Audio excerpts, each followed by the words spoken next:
नमस्कार, NMF news के इस खास वीडियो में आपका स्वागत है। बीते दिनों दिल्ली में जिस तरीके से पूर्व दिल्ली के मुख्यमंत्री अरविंद केजरीवाल जी की तरफ से पुजारी ग्रंथी सम्मान योजना लाया जाता है, इसके तहत हर पुजारियों को और ग्रंथियों को 18,000 रुपए प्रति महीने देने की बात कही गई है।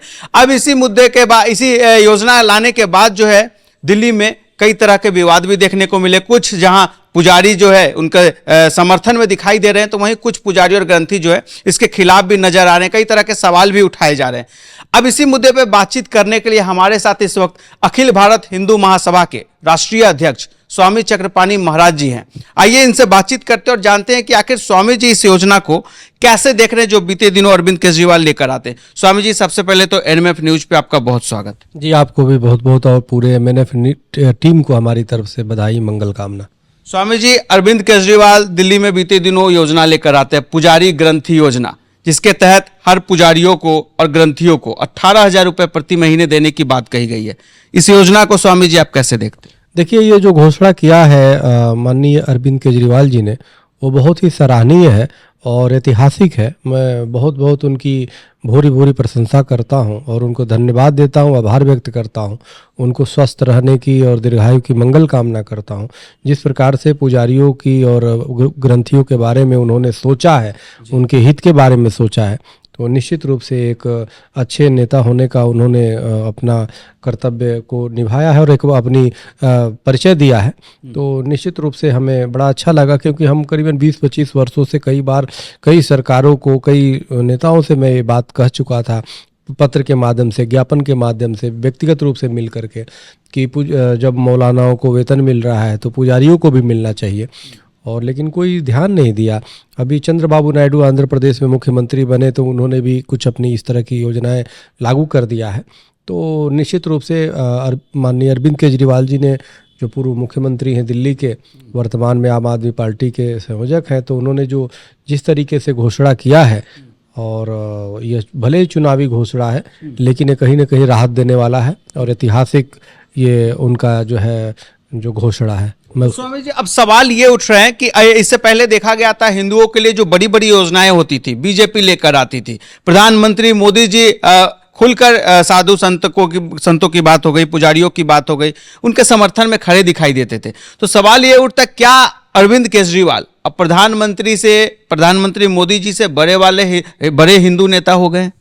नहीं, कौन से योजना मोदी जी लेके आए हैं संतों के लिए, पुजारियों के लिए? थोड़ा याद दिला दीजिए हमें। एक तरह से देखा जाता है, जब रामलला का प्राण प्रतिष्ठा होता है, अयोध्या की बात करें या काशी की बात करें, कहा जाता है कि धर्म नगरी अयोध्या काशी को इन्होंने बदला है, बीजेपी राज में ये सब बदला है। तो हिंदुओं की ज्यादातर बात, हिंदू हित ऐसी बताती है बीजेपी अपने आप को। तो क्या मोदी जी से बड़े अब जो है हिंदूवादी नेता केजरीवाल जी हो गए? नहीं, अयोध्या में राम मंदिर बना तो राम मंदिर माननीय सर्वोच्च न्यायालय के निर्णय से आया, और उसमें करीबन कई जो हिंदू पक्षकार थे उन्होंने मुकदमा लड़ा। हम स्वयं उसमें मुख्य पक्षकार थे, president all India Hindu Mahasabha के माध्यम से। इलाहाबाद हाई कोर्ट में भी था और सुप्रीम कोर्ट में था। तो एक कोर्ट का आदेश था, वो बना और देश की जनता और हिंदुओं के पैसे से बना, और माननीय प्रधानमंत्री जी के चूँकि वो में है तो इसलिए श्रेय गया उनको, और उन्होंने जाके फीता काटा, उद्घाटन किया। लेकिन जो है मूल विषय यह है कि यह जो योजना घोषणा है अरविंद केजरीवाल जी का, यह उन लोगों के लिए है, उन अर्चकों के लिए है जो जिसको घर के चलाने के लिए आर्थिक रूप से बहुत तंगी है, उसको बेसिक ज़रूरत भी पूरा नहीं हो पा रही है। तो क्योंकि 18,000 वर्तमान के लिए कोई ज़्यादा नहीं है, लेकिन फिर भी उसके लिए बहुत है। डूबते को तिनका का सहारा है, जिसके घर में ये कि सुबह क्या रोटी बनेगा उसके लिए भी पैसे नहीं है, शाम को क्या बनेगा, बच्चों को क्या खिलाए, क्या वो दे। तो ये कई चीज़ें हैं विषय। तो ये जो घोषणा है ये बहुत ही राहत देने वाला है, और मैं तो इस पे बहुत ही उनको धन्यवाद दूंगा।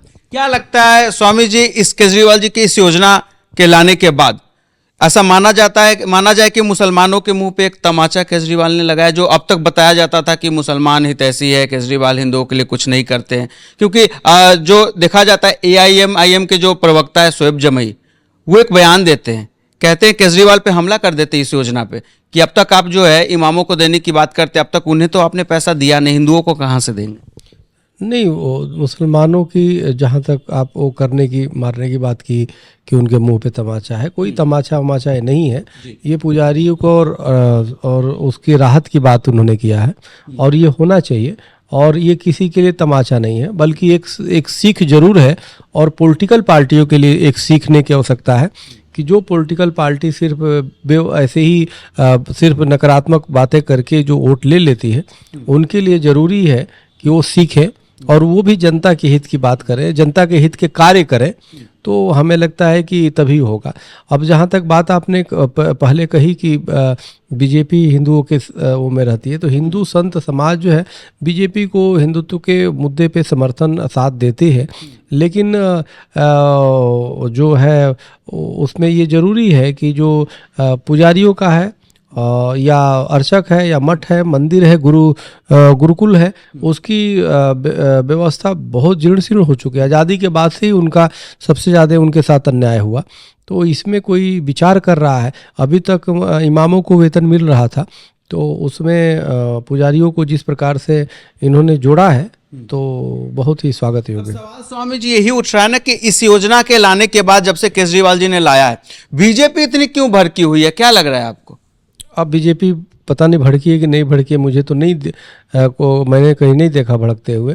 लेकिन इतना ज़रूर है कि बीजेपी को अगर तो इससे कोई परेशानी होगी तो हमें लगता है कि इससे लंबी लाइन खींचने की ज़रूरत है।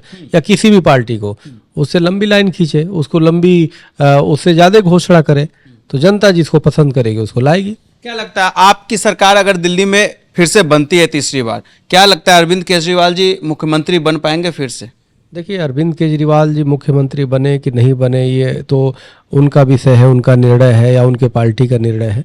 लेकिन इतना ज़रूर मैं कहना चाहता हूँ कि अरविंद केजरीवाल ने घोषणा किया है, तो उसके पहले भी घोषणा किया था उन्होंने 200 यूनिट बिजली की, उन्होंने पूरा किया। उन्होंने घोषणा किया था बसों में फ्री महिलाओं के लिए, तो उन्होंने पूरा किया। और मुझे विश्वास है कि अगर जो वो घोषणा किया है तो उसको पूरा करेंगे।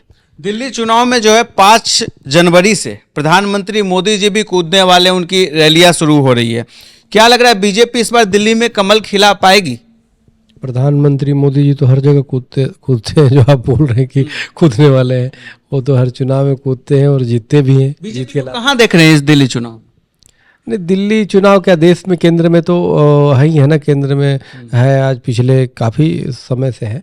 और वो अपने वाक्पटुता और अपने कार्य के बदौलत है जो कर रहे हैं।